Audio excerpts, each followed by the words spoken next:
So I got an email saying, "Would you like to talk to Roger O'Donnell of The Cure?" And I was like, "Of course I would.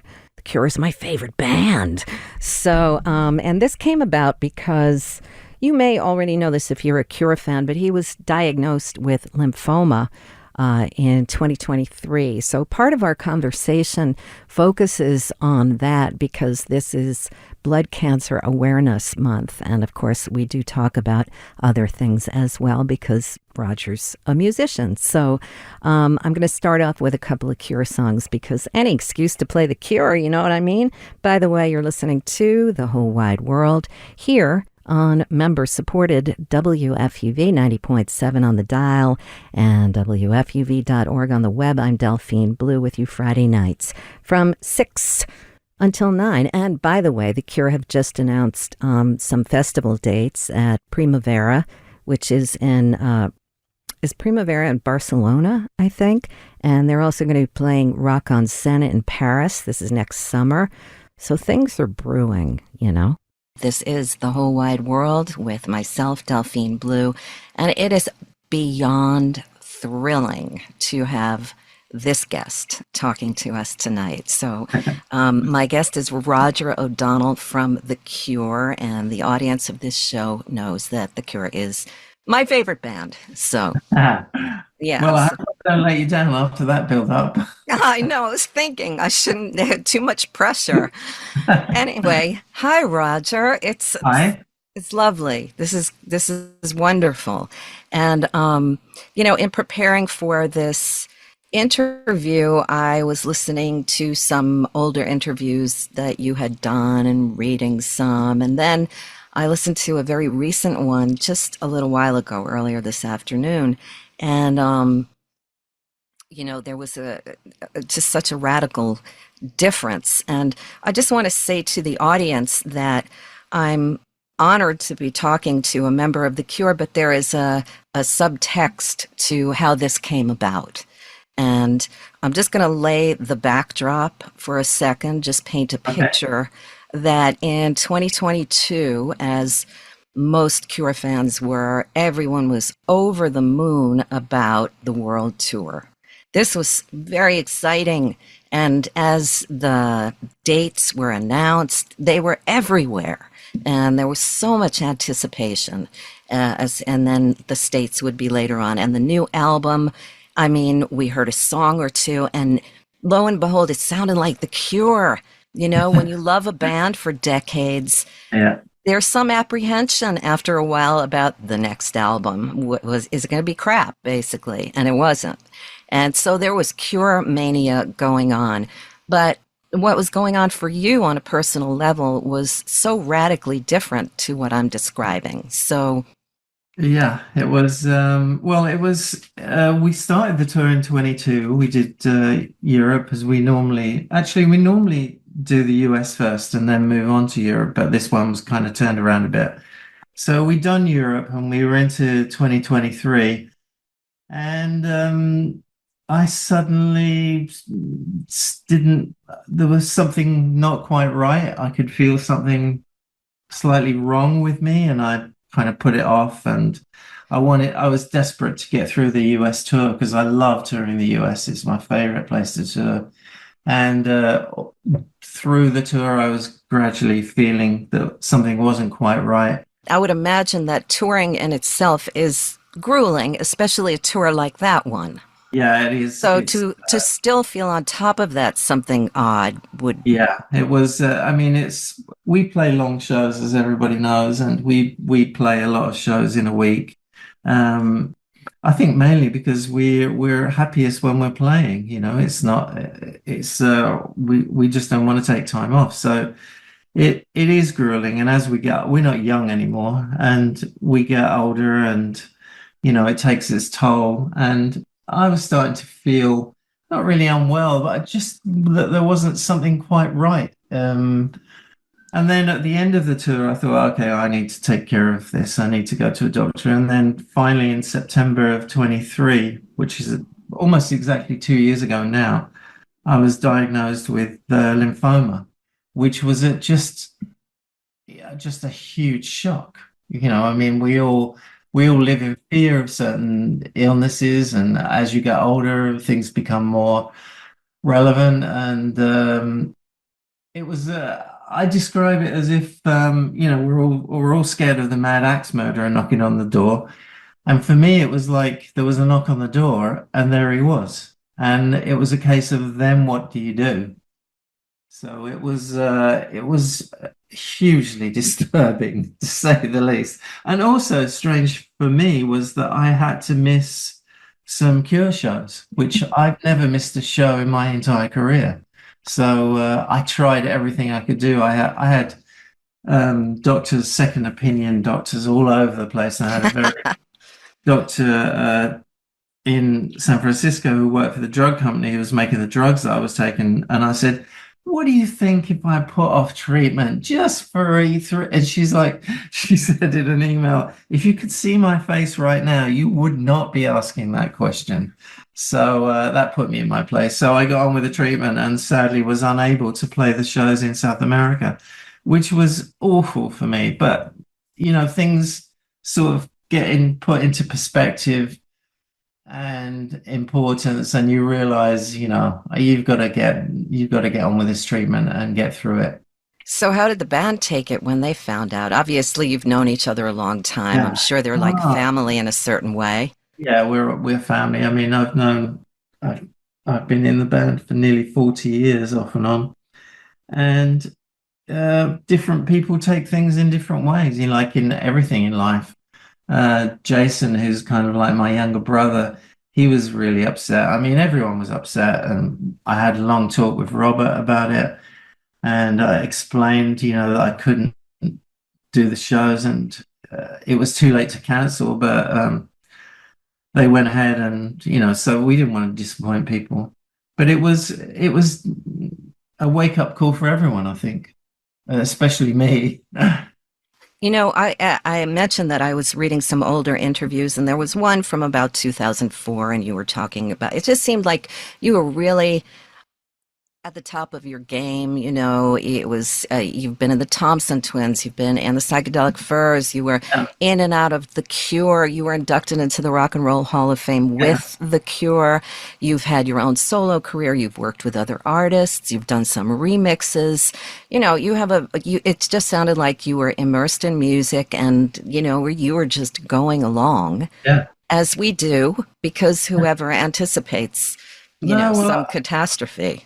in a way, it was like, okay, so let's say 2023, I'd finished the American tour, everything was great, yeah, everything was looking good. And you just think it's like a wake-up call. It's like somebody comes along and slaps you in the face and says, okay, you don't take this for granted. This is everything you've got in life is special, and it can be taken away just like that. And I think when you get through it all, people say to you, okay, so did it change you? Do you go through life differently now? Do you approach things differently? And I think you'd be a fool to say no, because after that kind of, like I said, wake up call, you have to look at things differently. I just want to be happy all the time now. Not that I didn't before. I was deeply moved by one interview I listened to, which was focused toward a lymphoma organization. So Yeah, it went much more in depth into your experience and your treatment, and yeah. it was very, very moving to listen to it and to hear the difference of that Roger O'Donnell to the other guy that I had been reading with, along with, a decade before or longer. It was very, very moving. How is it for you? I mean, I understand it's one thing to talk to a targeted group of people who may be having a shared experience with you, but to open up to the world as you are doing now. And I just would add, the reason that the timing of this interview is now is because this is Blood Cancer Awareness Month. So what's it Well, like to tell the bigger world? it took a lot of mm, thought as to whether I'm a private person, as most of the guys in the band are. And it took a lot of thought as to how I was going to approach become if I was going to go public with it. But, in the worst of it all, I remember reading that Jeff Bridges had stage 4 lymphoma, and then the guy from Blink 182. And reading their stories just made it feel better, for me. It made me feel like I wasn't alone. And I thought, if I can help somebody make them feel the same way that I did, then it's worth it. I ran into a lot, as in all things, if you open your mouth and you make yourself vulnerable, somebody's going to dive in and try and destroy you for it.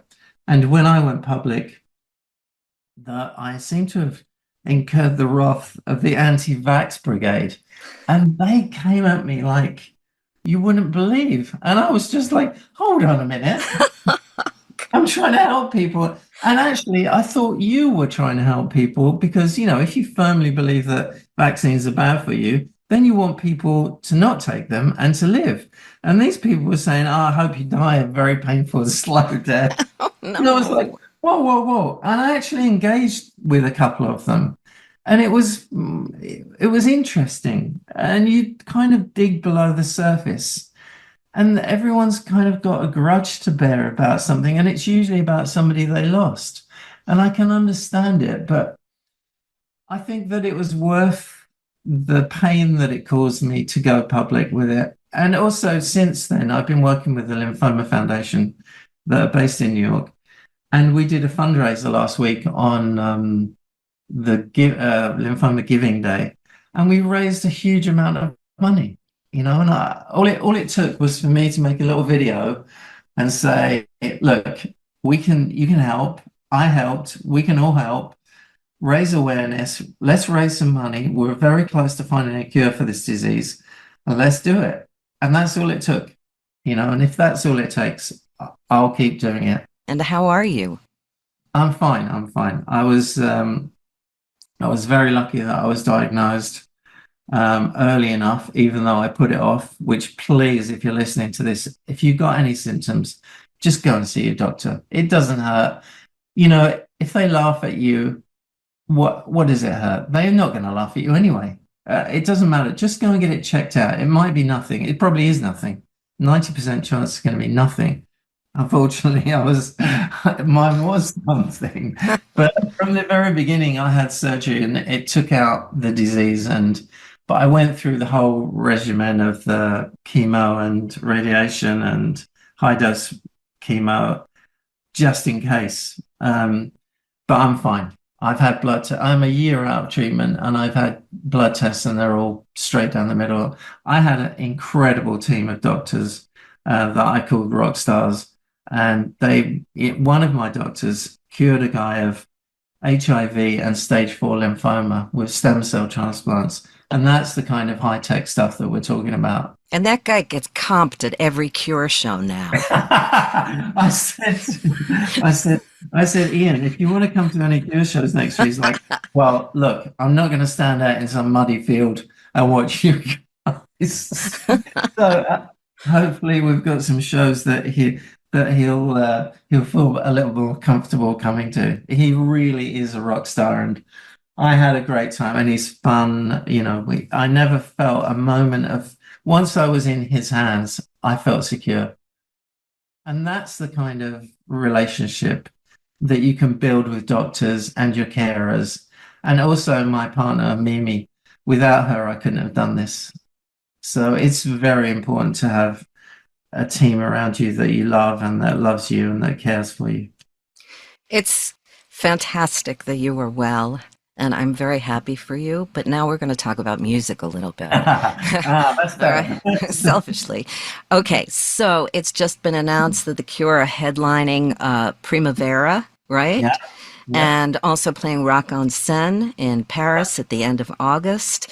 Yeah. So that tells me there are shows coming. And you'll be touring?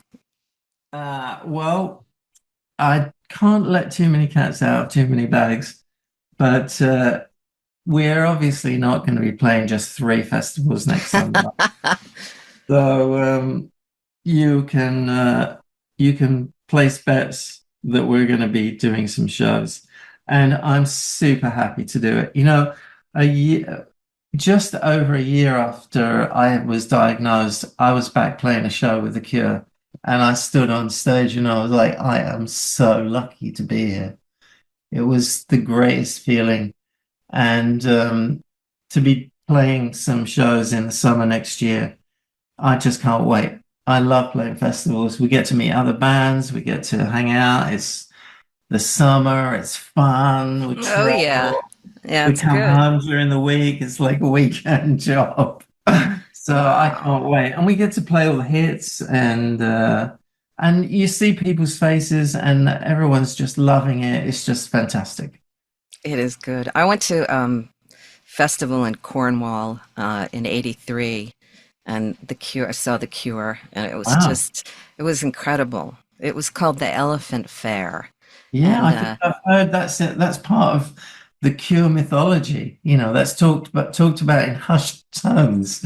oh, it was really it was amazing because when they went on stage, it was turning from day till evening, Oh, and nice. behind the stage there were hills with sheep grazing, and then were playing. Yeah, it was one of the greatest experiences of my life, I have to Oh, say. And that was in the summertime. So, yeah, it's yeah, amazing. now, but when a band plays live, generally there's a new record. Is there going to be a new record? Well, it took us 18 years to release this one, and we were touring pretty regularly. You can never tell with the Cure, can you? We've never been predictable. No, but I read somewhere like at least 6 months, no, longer ago, right? At the end of 2024, Robert Smith said, "Oh, we have so many songs that didn't go on that record that we're all ready for another record and we're going to put it out next year, but now it's September, so I don't know." Well, you Anyway. never say never. All right, you cagey thing, you. It may just be that I haven't got a clue what's going on anyway. Right. Well, Roger, I want to thank you so much for being so generous with your time and your story. Yeah. And I can't wait to see you. I actually have tickets for the Paris show in Oh, August. do? Oh, Yeah, well, make sure you let me know and come backstage and say hi to everyone. I sure will. Okay. And that to the audience of WFUV, you've been listening to the wonderful Roger O'Donnell of The Cure here on the whole wide world. Okay, we'll see you on stage, I guess. Yeah, thanks. And best wishes for your continued good health. Thank you very much.